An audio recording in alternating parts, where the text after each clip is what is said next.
Good morning everybody and welcome to this weekend's weekly market update. This has been recorded on the morning of Saturday the 23rd of August. Okay, so we had a fairly news-packed week and it's also the last week of earnings in terms of the plethora of companies issuing earnings reports each and every day, culminating in Mr. Powell's speech from Jackson Hole yesterday. So before I get to that, let's just take a quick look at the weekly and monthly charts of the S&P 500. So this is the weekly, and as a reminder, off that March 2020 low, we're tracking a final five-wave structure up that when it completes, will complete all of a supercycle degree wave 3, and then we're going to see something much bigger than we've seen in a long time unfold to the downside. And for the record, when you see those kind of corrections, we're going to see events where everything falls at the same time, irrespective of what macro analysis and fundamental analysis may offer, and the flight to safety, bonds, gold, all that sort of thing. The liquidity will simply dry up. Now, by liquidity, it doesn't mean that all the money suddenly doesn't exist. What it means is no one is prepared to bid for anything. So when sellers wish to offload assets in order to raise cash, which they will need to do, they will have to keep lowering their offer price continually until they can attract liquidity, until they can attract somebody to bid at a price and actually buy it, which is why you see such declines unfold very quickly in various stages of the move to the downside. Now, let's just track at where we are. So off that March 2020 low, we had that initial thrust out as an ABC, then the pullback, and that was the October 2022 low. So you've got a 1-2 in a diagonal. From there, A, B, C into the high that we saw earlier this year, and then an A, B, C down into the 4, the low that we saw in April this year, from which we've had this relentless rally. And I would suggest that that is all still part of the A wave of the final A, B, C up, and our final target is 76.70 to 77.42 in the S&P 500, after which we start that much bigger decline. Now, let me put that decline into some kind of perspective. These charts are all available and shared in the Wave Cycle Trader Trading Hub, and also within the Trading Vision. For those of you that have that, they're all shared analysis and they're all maintained in real time. So this is the monthly chart, and there's the 1929 top and the wave 2 back. So we're saying that 1-2, we're completing the 3 of the same degree. Now, that means that we should see a 4 of the highest degree that we've seen in terms of a pullback since the pullback from the 1929 high into the 1932 low. And I'll come back to that in terms of timing in a moment. That would suggest, though, that we target the wave 4 area of 1 lesser degree, and that would be the March 2009 low. Now, there is another way of looking at this. I'm just going to touch on the slightly more bullish interpretation. If that 3 was in 2000, I'm off a degree, and that was a 4 of 1 higher degree, we can count that as a 1. And what we would see is a deep pullback against the entire move up off the 2009 low, but that might offer some solace in that it might not quite get down to the 1000 or less SPX levels before we get the 3, 4, 5 to conclude the supercycle degree wave 5. So those are the 2 realistic possibilities on the very long term. The monetary system that the world runs on, which is in effect the petrodollar. So we had Bretton Woods back in the 40s after the Second World War, and the Americans agreed to underwrite international gold or settlements at the rate of 40 cents on the dollar for gold. What does that mean? Well, they denied American citizens the right to convert paper dollars into gold altogether at that time. But for international trade, so if Britain had to buy US dollars from the Federal Reserve in order to buy oil from the Saudis, and then later on the Saudis decided that they wanted to have gold instead of the dollars, for every $100 that they gave the Federal Reserve back, the US Treasury would give them 40 cents worth of gold. And the Americans abused that from pretty much the outset in terms of having enough gold available to settle all outstanding dollars internationally at that 40% peg, culminating in 1971 where Nixon turned around and said, sod the lot of you, America's going to not settle at all.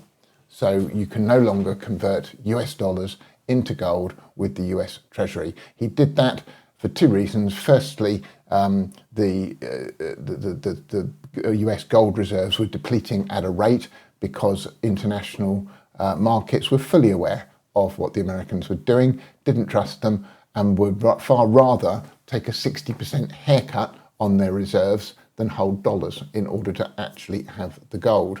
And Nixon put a stop to that. And at the same time, Kissinger had negotiated the petrodollar system with the Saudis and the rest of the major Middle East oil-producing nations, whereby they agreed to not only sell their oil exclusively on world markets in US dollars, but that they would use a very significant amount of the surplus amount of dollars that generated in their countries to purchase US treasuries. In return, the Americans offered military security guarantees, particularly at the time against the Soviet Union. And that is in effect the fiat monetary system we've run. We've stretched it and stretched it and stretched it. The money printing is off the scale. The purchasing power of a US dollar and effectively all of the currencies that are really just derivatives, quite frankly, of the major Western economies. So, you know, the younger generation are priced out of the housing market because they believe that house prices have gone up beyond their reach. What's actually happened is the pound in their pocket, the dollar in their pocket, the euro in their pocket has lost 98% of its purchasing power due to money printing, inflation. You know, inflation should be zero. This 2% tells you that they are stealing your purchasing power by about 10% every 4 years. So it's just another form of taxation and modern wage slavery, if you like. So that's what we've been running, and it's reached its peak. So hence the notations on this chart, you know, quantitative easing, that was the acceleration pedal, if you will, of money printing, and that's the end game. And what we will see, you know, they're all talking about inflation, we will see deflation. We will get back to single-digit price earnings ratios before we reach the bottom. We will have to see a monetary reset. Now, whether that means the end of the dollar as the world's reserve currency, the crypto people would have you believe it's all about Bitcoin, we don't know. And what we did have the last time that we had a consortium-based agreement was the Bretton Woods, and that took place before the end of the Second World War, and not only before it, but certainly before it was certain that Germany was going to be defeated in the Second World War. The players around the table were extraordinary, and the fact that no one walked away and they did reach a consensus, albeit a very butchered and poor one by comparison to what the economists at the table wanted, which, you know, the politicians get to decide. The age-old phrase, there's nothing a government cannot make worse, holds true and always has done.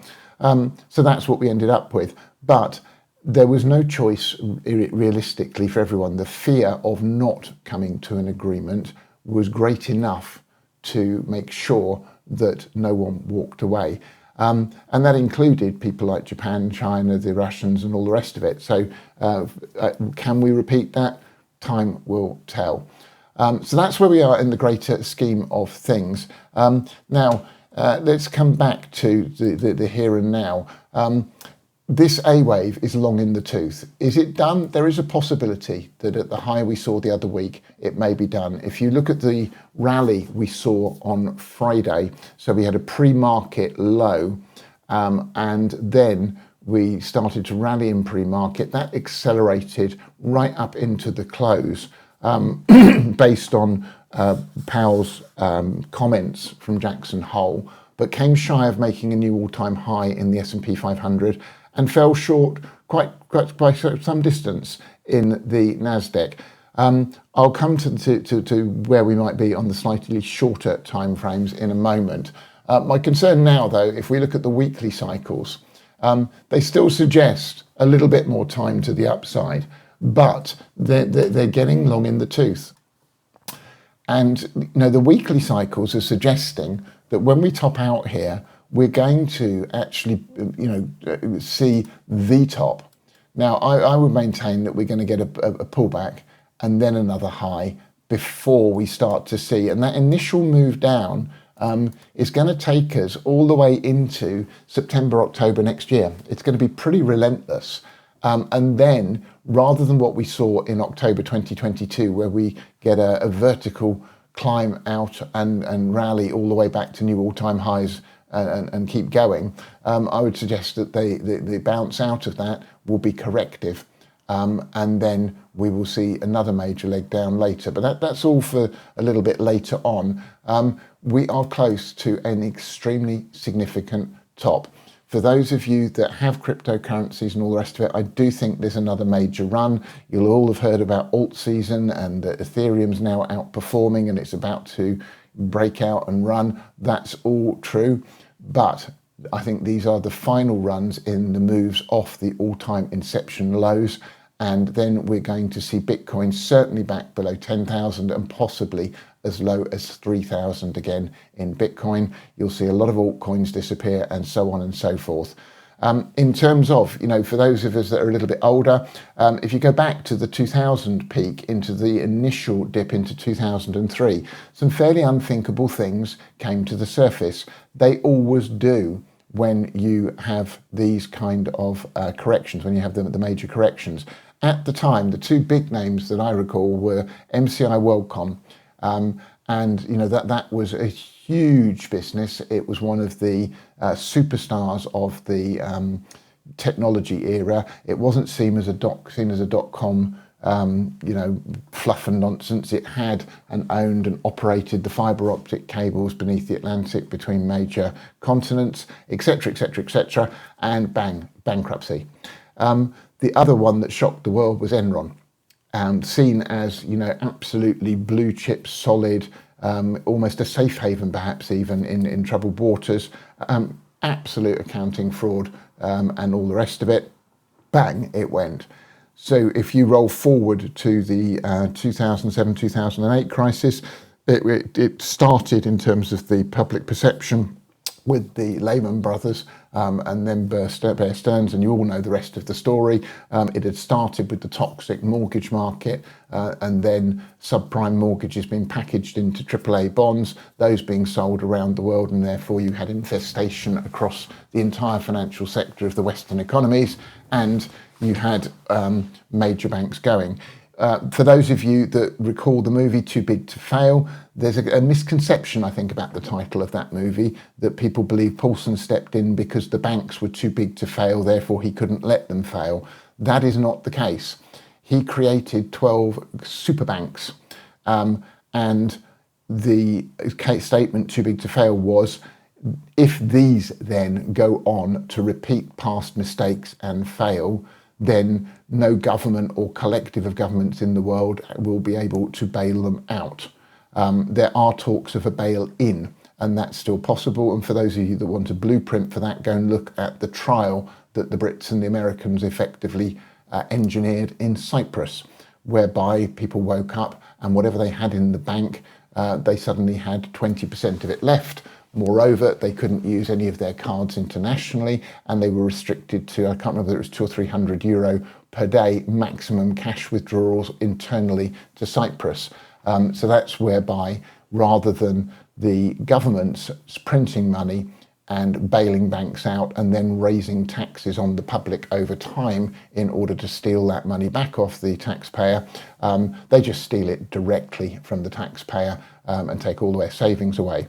If we look at what governments are starting to do around the world, the British government now has no capacity left to increase income taxes. They now are fully aware that they've gone way beyond the point where every increment in those types of taxes, including things like capital gains tax, simply reduces the take to the Treasury because the rich leave. Moreover, each increment sends more businesses into bankruptcy, other businesses start laying people off, ergo the amount of tax actually collected goes down. So what are they attacking? They're attacking people's pensions. And then in Britain, the jewel in the crown is the property market. So they're now talking about a 0.5% tax on the value of your house each year, in addition to all of the taxes we already pay. So if you have a £1 million house, then you're going to pay £5,000 additional taxes. They're also talking about having capital gains tax levied on the increment in value of your house, excuse me, over time. So if you bought your house for £500,000, now it's worth £1 million. When you sell it, you're going to pay around 25% of the £500,000 increment. So you're going to have to part with another £125,000 to the government. There's even talk with inheritance tax, which is just pure theft, of taking it from 40% to 100%, saying, why should people be able to benefit from what their parents did? All of this is endgame stuff. It's desperate. And governments, therefore, seeking to take more and more and more without looking at the core problems. That, again, I'm not trying to give you, a political lecture as much as lay the landscape as to where we are.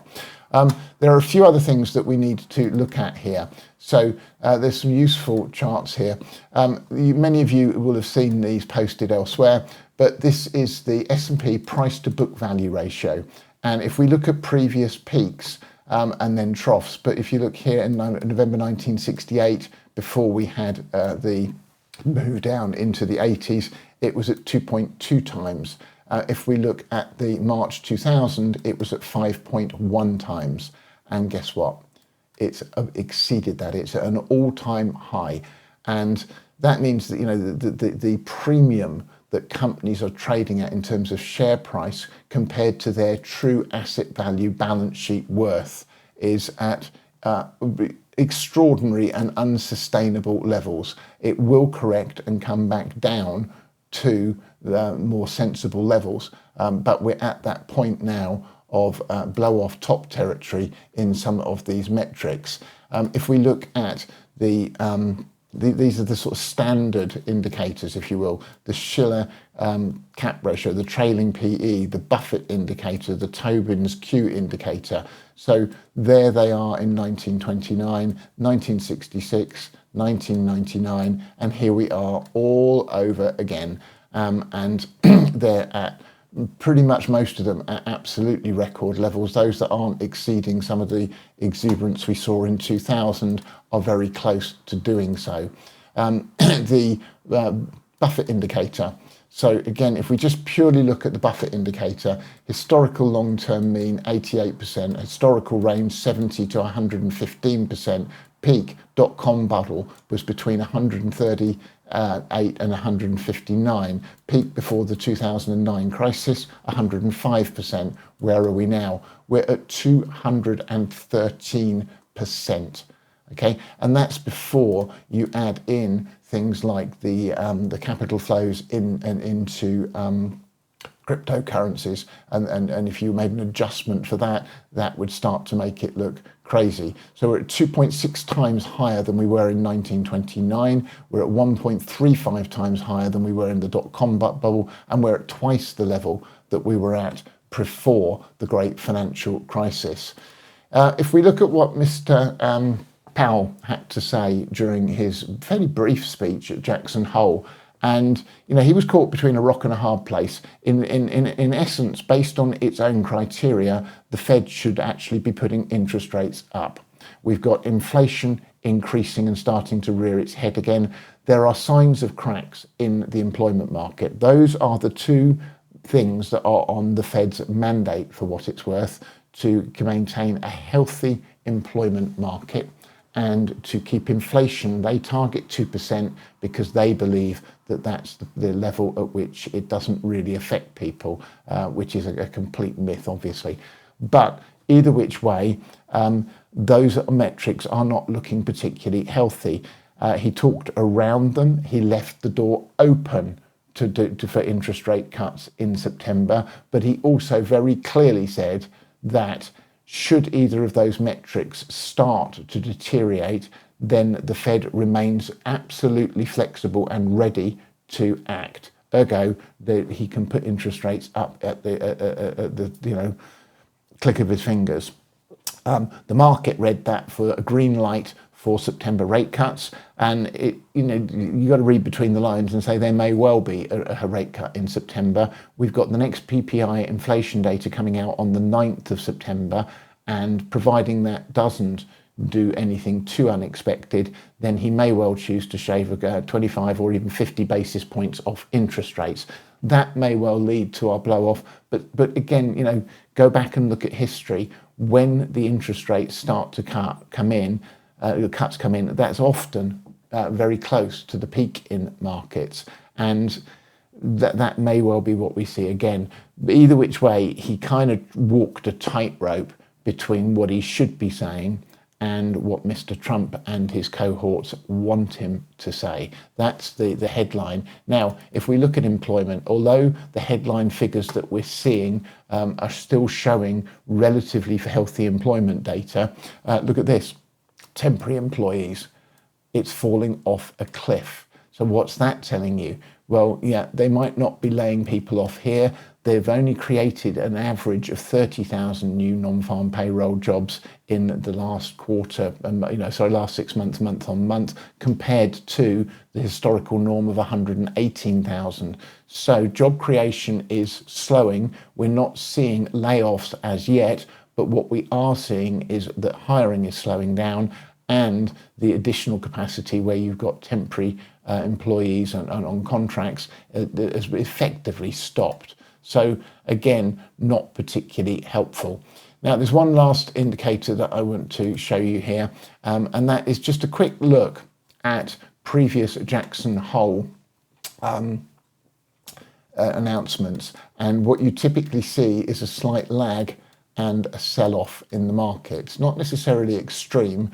So despite the rise that we saw on Friday following the speech, I would suggest we're much closer to one of these events that we tend to see following Jackson Hole, and therefore the B wave that we're looking for in markets may well be very, very close to starting to materialize.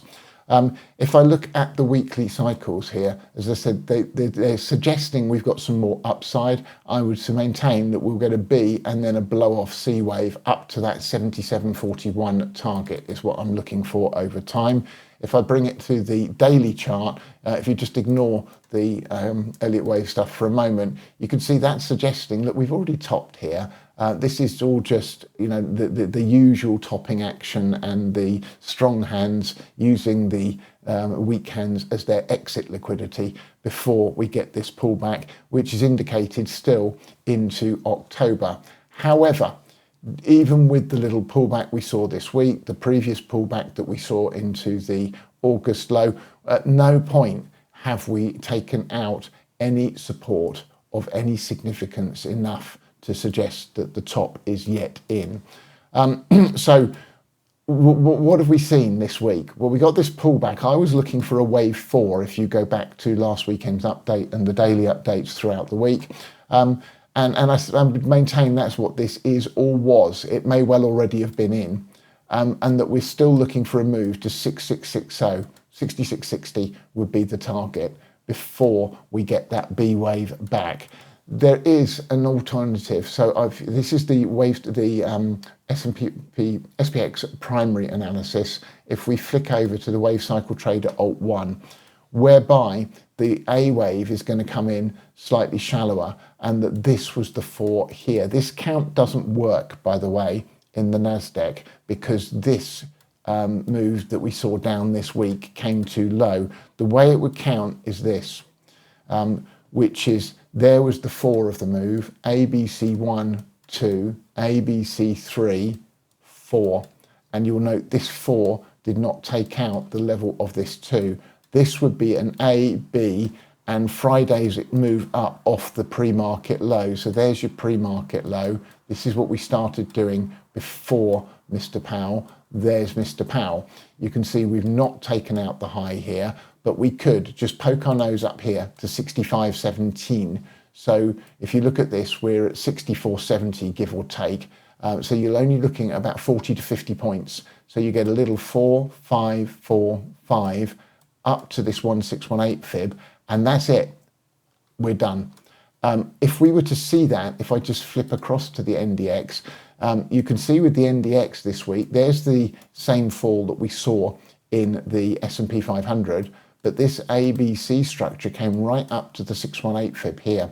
And it wouldn't surprise me if we get a little pullback and then a move to the 764, we get a slightly new higher high for a new all-time high in the S&P 500, then these are both cooked. So that in its essence, we've already topped in the NASDAQ. Now, if we get that, what we'd have to still watch out for is the deeper fall, and the basis that the new high in the S&P 500 could actually be an extension of its wave 3. So we would need to start to take this support region out, and I would keep my eye most closely on the NASDAQ and the NQ for it to do that, and then potentially we're topped. Now, I just want to take a quick look at the, I'm going to do it in the YM here. The Dow actually broke out on Friday and took all of this out. And therefore, that puts it, I was tracking this as a potential B wave with a much bigger decline in the Dow. That's off the table, I would suggest. But I think, it may well just push up here, 46,519.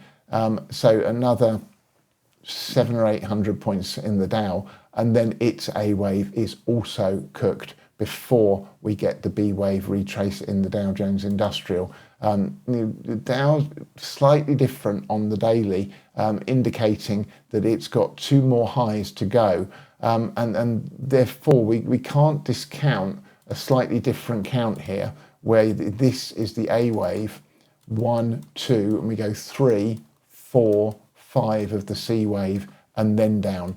Okay, so let's debunk all of that. Caution, extreme caution. If you own stocks, look at hedging strategies.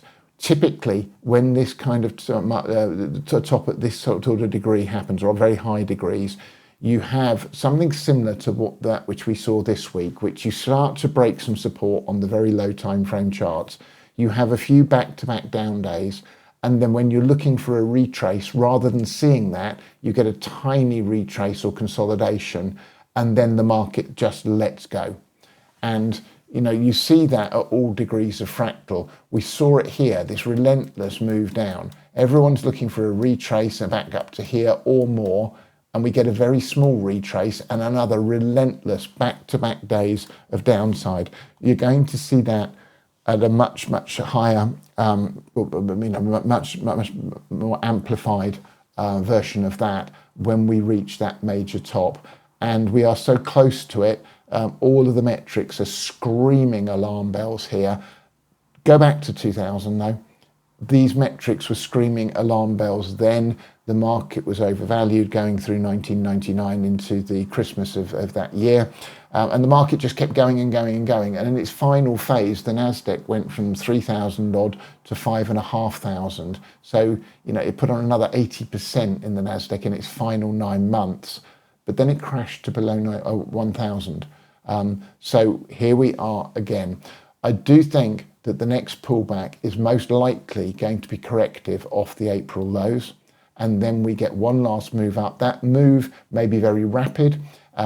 It's likely to be an impulse, and it may well extend beyond what any of us deem possible or reasonable, and then it'll end.